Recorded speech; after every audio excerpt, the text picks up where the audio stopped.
تفنجر عيونها وترجع لورا. امي ما مفتهمه، امي ما تعرف بالفلوس. لما قال يعني قلت لها يمه ترى يعني بحساب 150,000 دولار، كانت تقول يا وليد عادي يعني سعر ثلاجه وغساله تعباله 15 تعباله 1500. قلت لها ادري شنو سعر ثلاجه وغساله واحنا قاعدين ايجار. يا الله. ما صارت. شلون انتهى بعدين اللقاء؟ كيف طلعتوا من البيت؟ طلعنا قلنا لهم راح نرجع لكم خبر. شايف لما انت تدخل على محل وما يعجبك شيء يقول له افتر وارجع، نفس الوضعيه. لحد هاي اللحظه نفتر.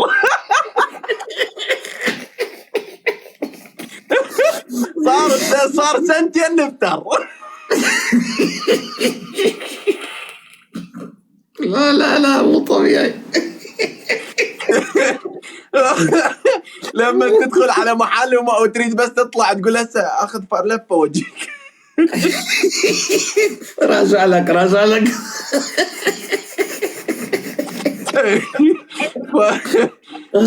هذا السبب ما رجعنا.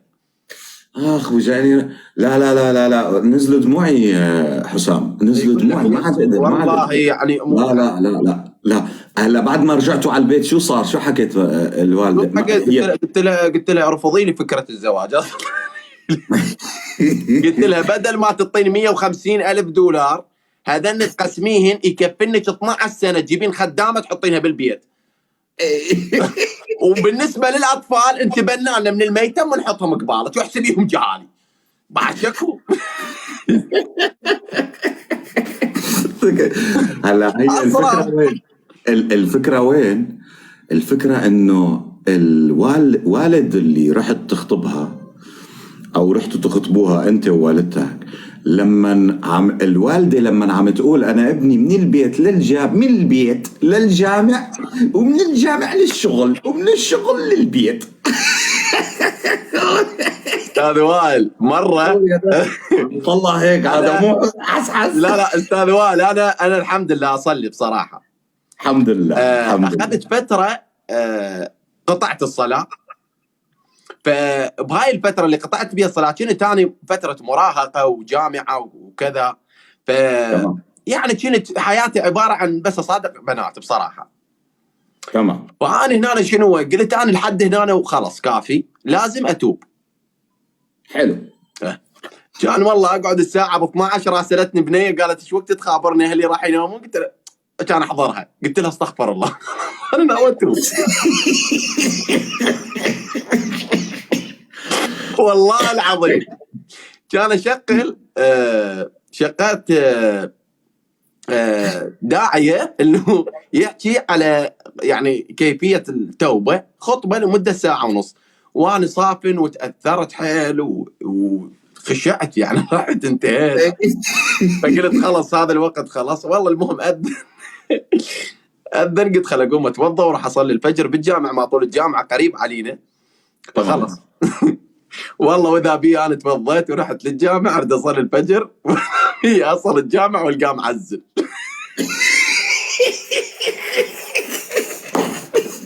قلت له ان شاء الله مو يمي.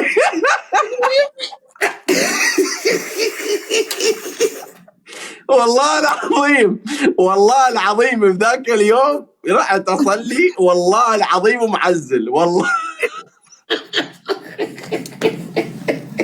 صادق. والله قلت خلاص. فرجعت على طول اتصلت بالبنيه والله. شو قلت له؟ قلت له قالت لي ليش اتصلت عليك ما تجاوبني؟ قلت لها والله كانت امي يمي، كانت تقول اذا امك يمك قلت لها ما تقبل احكي يا بنات.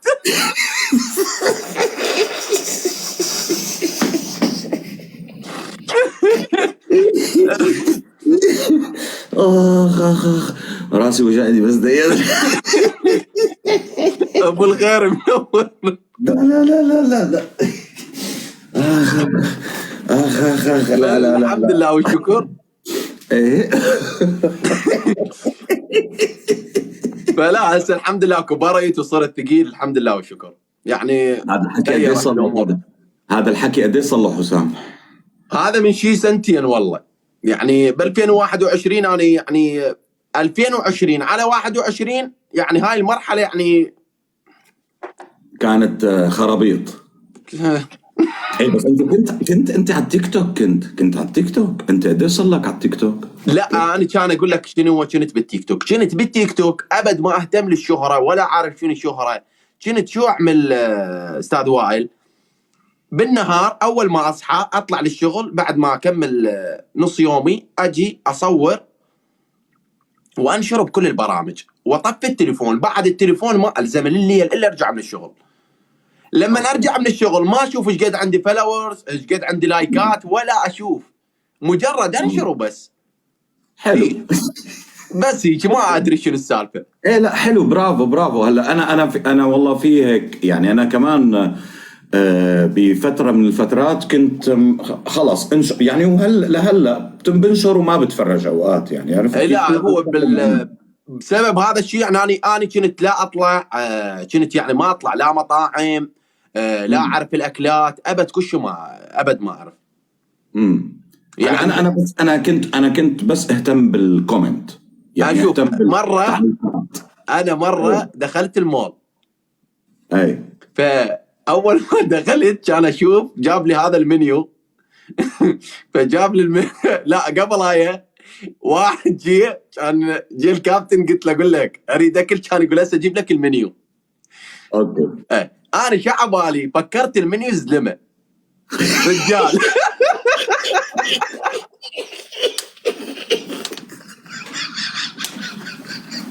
والله العظيم انا مفكر المنيو رجال، قلت هذا اجنبي واسمه منيو. وانا قاعد واصب الجقاير. جالس لمده ساعه والله العظيم، جالس ساعه بالمطعم والباكيت خلص. كان يجي عليه الكابتن، قلت له بس اقول لك تعال، قلت يقول قلت له اقول لك هذا مني شو وقت يجي اريد اطلب اكل بدل جوع.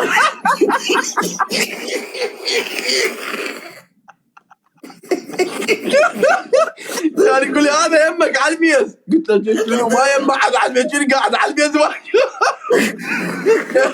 ومن كان يطلع لي كان يقول هذا المنيو، طلع لي دفتر، قلت له ولي هذا الدفتر انت ما تقول لي كوتلوك.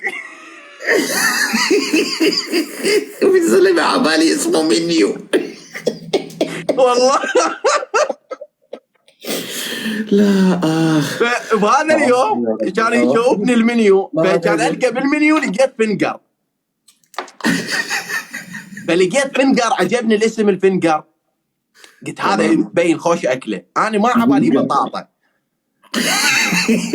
والله كان اطلب فنجر. شو هذا اول كان يجيب لي خشبه وعليها بطاطا، كان اخلص البطاطا. صحت له قلت له اقول لك الفنجر وين؟ كان ياخذ الخشبه النوب ويجيب لي النوب بطاطا واخلصها. كان يروح يرجع. قلت له الفنجر وين؟ اخير شي يجي علي كان الزميده. قلت له تعال جاي انا طالب فنجر، الفنجر وين؟ كان يقول لي هذا اللي اكلته شنو؟ طلع هو نفسه فنجر البطاطا. امتى وين؟ بدبي؟ اي وين؟ لا يا دبي يمنا بالعراق. بدبي ما اسولف لك، بدبي كله يس ونو، ما اعرف كل شيء. شو صار معك؟ شو صار هلا؟ انت قد ايه قعدت بدبي؟ طولت بدبي؟ طولت بس ما اعرف لحد هاي اللحظه، انا ما اعرف احكي اجنبي، بس يس نو يس نو بس مشي حياتي هيك. هلا انت شو كنت تشتغل؟ ليش هلا كنت تقول لي انه تروح على الشغل تعمل تنزل فيديوهات؟ كنت اشتغل اشتغلت ما يعني اكو شغله ما مشتغلها، بس يعني الشغل الاكثر استمريت به اللي هو الديكور والمحاسبه. كنت اشتغل ديكور، اسوي ديكورات مغربيه ونقش جبصين نقش. اي نقش واشتغلت محاسب. يا سلام. لما اشتغلت محاسب بشركه اسمها البرهان بمطار بغداد. فهناك كلها اجانب. بالمطار؟ لا بالشركه هم اللي يشتغلون اجانب، مهندسين اجانب وهاي. ايه تمام. فالمهم واحد يعني مثل ما نقول ناكش علي انه انا مو خوش. فجاء المهندس تركي، فحط ايده على كتفي ويحكي، وانا مقضيها يس يس يس. شو يقولوا؟ عم يقول هذا مو خوش وهذا مو منيح، هذا واحد سيء. والله شو لما نكمل كلام ما احس لك الا يجيني واحد من دول البوتغارديه السودانيين كان يلزمني منه، كان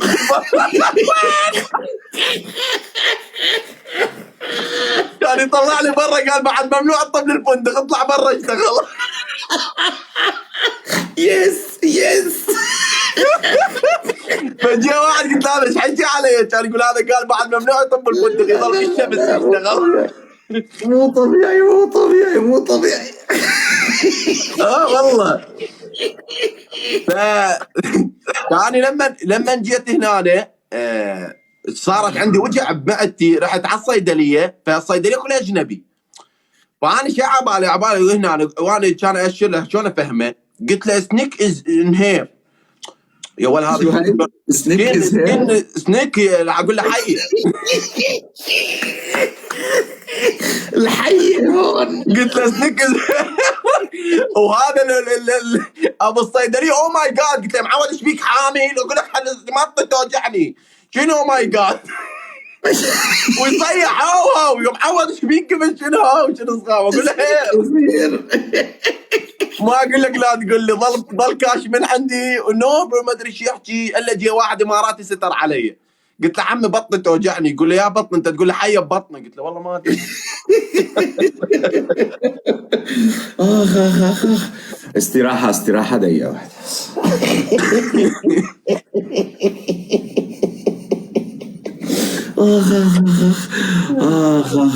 لا ما عاد فيني. صعب، ما عاد فيني، انا ما عاد فيني، بدي.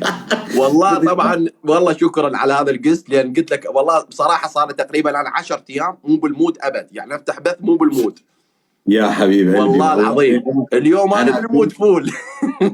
انا مشتاق لك كثير والله، وانا بدي اشكرك. ربي يحفظك والله استاذ وائل القلب، ربي يحفظك، روحك ما احلاك. شكرا على هذا القسط اليوم ونسنا. اليوم بس بدي اورجيك شغله. اليوم في شاب عراقي، انا ماشي بالشارع، بس هي صارت معي شغله، بس بدي احكيها لكل الشعب العراقي. هذا الكلام بدي اقوله، تحيه لكل الشعب العراقي واحد. في شاب سياره عراقيه، كنت انا ماشي على اوتوستراد شارع، يعني بالليل كان، فلقيت سياره صافه بنص الشارع نمرتها عراقيه. اجيت صفيت بجنب، واقف، قلت لحالي في شيء على الخط السريع يعني. فواقف، وقفت انا بجنبه، ولا عم ينتظر ختيار معه ابنه، عم ينتظر مشان يقطعوا الشارع، فهو الوحيد اللي واقف، السيارات عم تمرق يمين ويسار، انتصفيت بجنبه لحتى مرق، قام وقفوا السيارات ومرق الختيار، قمت مشي هيك، قام عجبني الشاب، قمت لحقته بالسيارة، صرت أعطيه عالي واطي، قلت له صف يعني أطبق، قلت له صف، فهو مسكين خاف أو شيء، ما مبين السيارة مضللة وكذا، قلت له أطبق، وليل الدنيا، قام وقف صف، قام نزلت قلت له بدي أتصور معك، أنا بدي أتصور معك. قال لي هو ما عرفان، ما فهمان شو اللي صاير، يعني انه هو بس واقف. قلت له بدي اتصور معك، مو الناس عم تصور معي، قلت له انا بدي اتصور معك. قال لي طلع هيك، قلت له عرفتني؟ قام طلع هيك، هلا فهم، قال لي يا ابو العز كيف صحتك هذا؟ ارتاح، عرفت كيف؟ فصورته اليوم. الله يحفظه ان شاء الله.